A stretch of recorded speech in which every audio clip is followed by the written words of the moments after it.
مساء الخير. أحب أبارك لجماهير النادي الأهلي على الفوز النهاردة على المصري، وإن شاء الله كلها كام ماتش ونبقى في الصدارة ويرجع الأهلي زي ما كان، عشان الناس اللي هي بتتكلم عن الصدارة والمنافسة ومش عارف إيه. الأهلي إن شاء الله لسه باقيله 3 ماتشات مؤجلين. ال3 ماتشات اللي مؤجلين دول ان شاء الله لو الاهلي كسبهم باذن الله، الاهلي هيبقى بفارق حوالي 12 نقطة تقريبا او 11 نقطة عن كل الناس، زي السنة اللي فاتت لما الاهلي بدأ كان هو لوحده في وادي وباقي الناس كلها في وادي. بس انا ما طلعتش عشان اتكلم عن الموضوع دوت. اولا انا زي اي حد شجع اهلي في مصر وشاف منتخب مصر، وشاف كابتن حسام حسن وكابتن ابراهيم حسن وهم بيلعبوا في الاهلي وهم بيلعبوا في الزمالك وهم بيلعبوا بتيشيرت المنتخب. الناس دي ناس كويسة وكان تاريخها الكرة كويس، بس هم بدأوا يبوظوا الدنيا على نفسيهم في الفترة الأخيرة من بعد موضوع كان الأهلي في ماتش بورسعيد لما كان في 2014 وكانت الموضوع اللي حصل. بس الناس ديت انا مش عارف هم بيعملوا كده ليه. كابتن حسام النهارده اول حاجه بيتكلم عليها، اتكلم عن ان الاهلي راح ب3 فرص وجاب منهم جونين.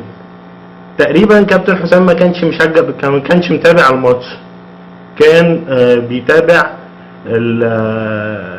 المايك ويشوف المايك هيكسر المايك ولا يعمل فيه ايه. كابتن حسام ما شافش انفراد بتاع ازارو، ما شافش الهيد بتاع عبد الله السعيد. كابتن حسام ما شافش كرة اجاييه اللي ما لعبهاش لوليد ازارو، وكم حاجة حصلت كده يعني. تقريبا كانت انفرادات صريحة، والمفروض ان الاهلي كان يعني لو الاهلي في مستواه بس وخلص اللعيبه وليد ازارو والناس اللي كانت معاه او عبد الله سعيد وخلصوا الفرص اللي جت، مش بقول جابوا فرص ثانيه، او كانوا خلصوا الفرص اللي جت بس كان الاهلي طلع بفرق 5-6 وكان عامل على المصري سكور.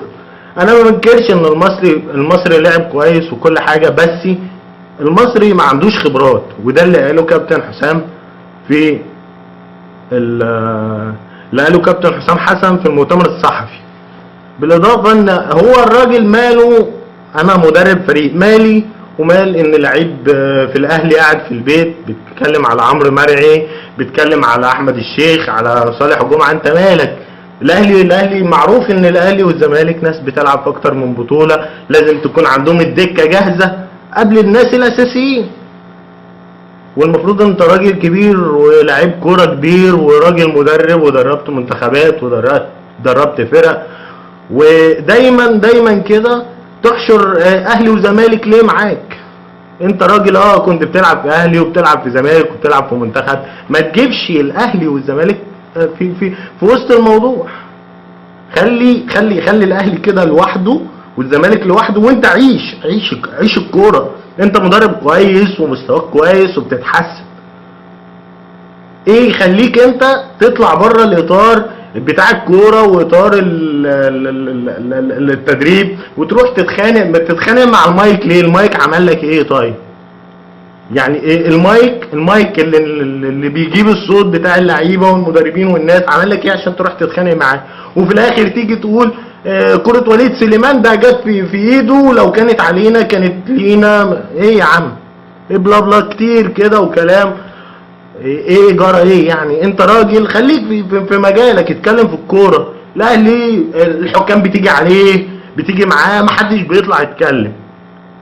مش هتعمل زي لبانه، هي حكام كل اللي يلعب مع الاهلي يجيب سيره حكام. برضو في حاجه تانية، انت ككابتن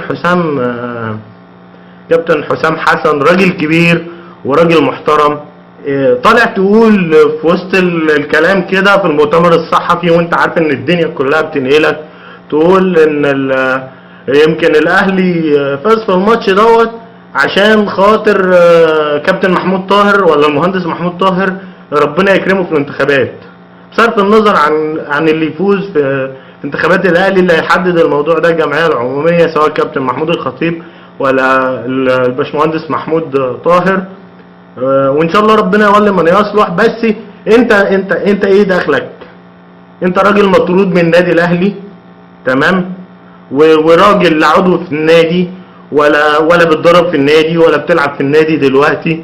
ايه دخل انت ان الاهلي فاز؟ الاهلي لما بيفوز عشان جمهوره، ودي رساله ليك. انا بقول لك يا كابتن حسام، الاهلي لما بيفوز عشان جمهوره. الاهلي لما بيكسب عشان اسم النادي الاهلي، عشان بيحقق بطولات للنادي الاهلي، مش عشان كابتن محمود طاهر يبقى رئيس النادي ولا كابتن محمود الخطيب يبقى رئيس النادي. اللي يبقى رئيس النادي يبقى رئيس النادي، مش مشكلتنا خالص. فطبعا احنا خليك في حالك.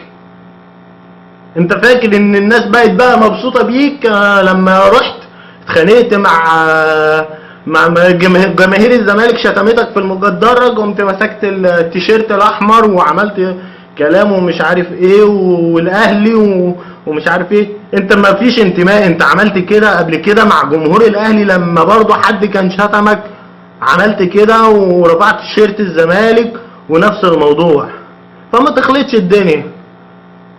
تاني حاجة، انا بحيي بجد محمد الشناوي. محمد الشناوي كان مهدور حقه ان هو كان على الدكة، بس هي دي الكورة. انت بيجيلك فرصة تمسك فيها وتجمد، وان شاء الله ربنا يكرمه ويكون في المنتخب بإذن الله.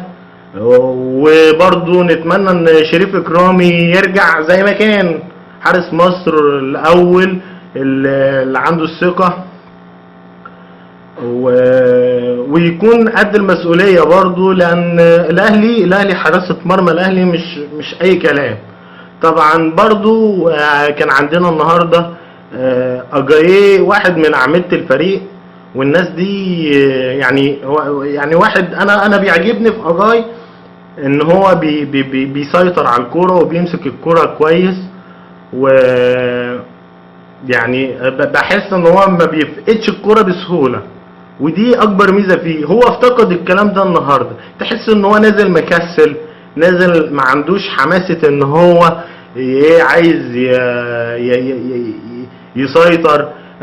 وشفنا دي واضحه قوي في الكوره الانفراد اللي هو ما وصلهاش لازارو. وليد ازارو لو هو كان رماها له، عمل له الباص رود طويله، كان يمكن ربنا يكرم وكان يجي جون تاني. وانا برضو حاسس لسه في سنه بطء في عبد الله السعيد. عبد الله السعيد كويس، بيرجع تدريجيا لمستواه، بس ان شاء الله يعني يرجع، عشان برضو مش عشان الاهلي بس، عشان المنتخب، وعشان يكون اضافه كويسه بالنسبه لمنتخب مصر في كاس العالم ان شاء الله. وطبعا كل اللعيبه. مساء الخير تاني، معلش رجعت لكم بقى، كان في مشكله كده في النت عندي، والحمد لله يعني ظبطتها. نرجع تاني ونتكلم. احنا بنشكر كابتن حسام حسن على اداء فريقه، بس يا ريت يخليه في حاله. وتاني حاجة، كنا اتكلمنا على محمد الشناوي، النجم اللي بقاله 3 ماتشات بمعنى الكلمة شايل الاهلي. تالت حاجة اتكلمنا عن اجاييه، مكسل شوية، تحس ان هو مش في الفورمة او في حاجة معكننة مزاجه. الحاجة التالتة بنتكلم اللي بعد كده عن الرابعة، اتكلمنا عن عبد الله السعيد وان شاء الله يرجع لمستواه. الحاجة اللي بعد كده اتكلمنا عن حسام عاشور. حسام عاشور لا غنى عنه في نص الملعب.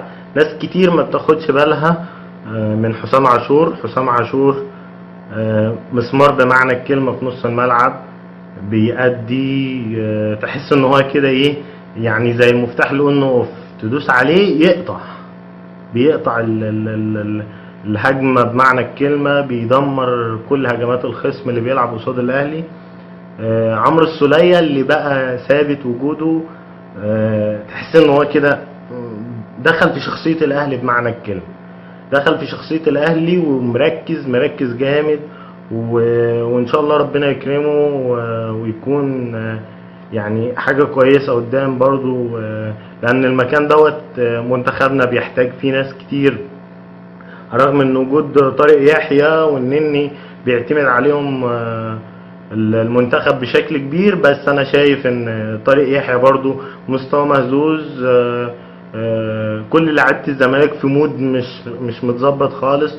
بعد ماتش امبارح شفنا الشناوي بيغلط غلط كبير ما غلطوش حارس منتخب مصر. انا عن نفسي كاهلاوي، على الرغم ان انا مبسوط طبعا ان الزمالك خسر، وده بيزود فرق النقاط بين الاهلي والزمالك، لان انا شايف ان المنافس الوحيد حتى لو بعيد، المنافس الوحيد للاهلي هو الزمالك، بصرف النظر بقى ومع احترامي يعني للفرق التانية، ان كان الاسماعيلي ولا المقاصة ولا الناس دي ما عندهاش روح الوصول لاخر المشوار يعني، او ما عندهاش النفس اللي هو يوصل لاخر المشوار.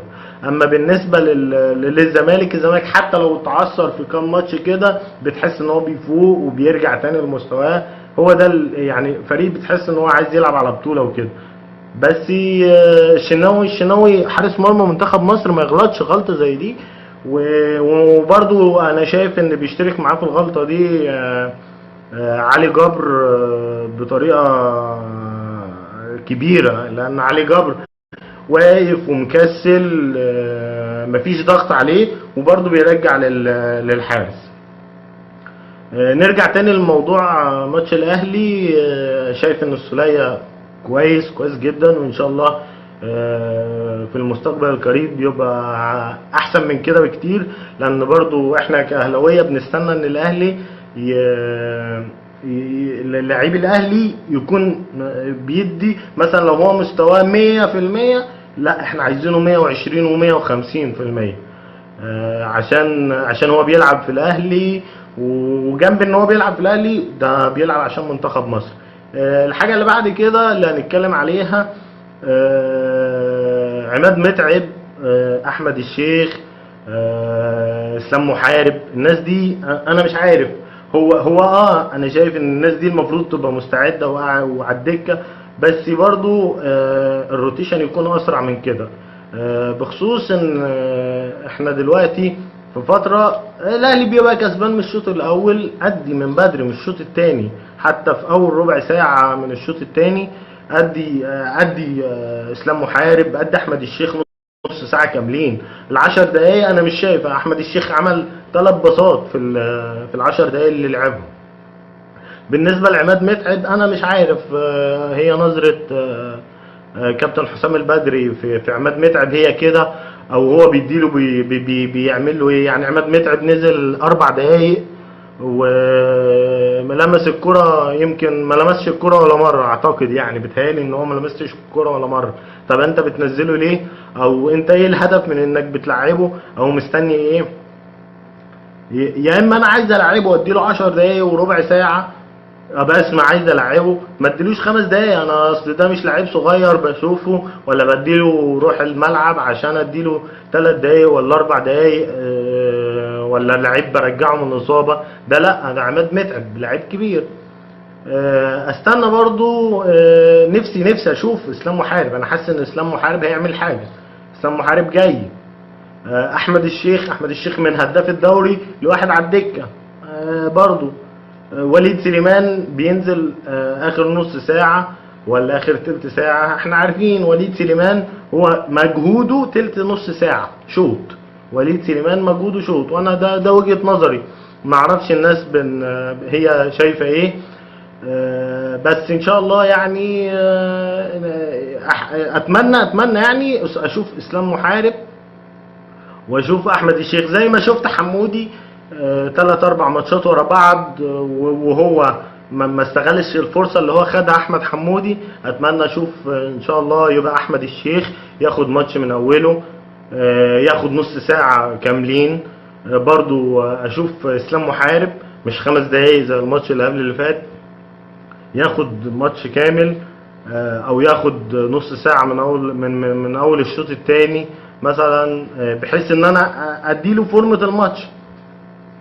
دفاع الاهلي لسه فيه مشكلة، سعد سمير و مش مركز شوية. بحس برضو ان لسه احمد حجازي سايب فراغ كده، تحس ان هو سايب فراغ في خط دفاع النادي الاهلي. وفي الاخر ان شاء الله الاهلي يبقى في الصدارة باذن الله. واتمنى ان كل واحد يركز في شغله. وانا بشكر الناس اللي معايا، بشكر دكتور عيد الشبراوي، وكابتن محمد شلبي طبعا حارس المرمى الكبير، واخويا وحبيبي احمد ممدوح حبيبي واخويا وزميل دراسة وزميل جيش. واشكر الدكتور نزار، اتشرف ان حضرتك بتشوفني. وبشكر برضو الباشمهندس ايمن عيد، زميل شغله ايام الجيش وايام الجلاء الحلوة. وبشكر برضو حبيبي الدكتور احمد لطفي، عشرة العمر. واتمنى ان شاء الله ان كلكم تبقوا بخير، وانا مبسوط ان انتم معايا، وكل سنة وانتم طيبين.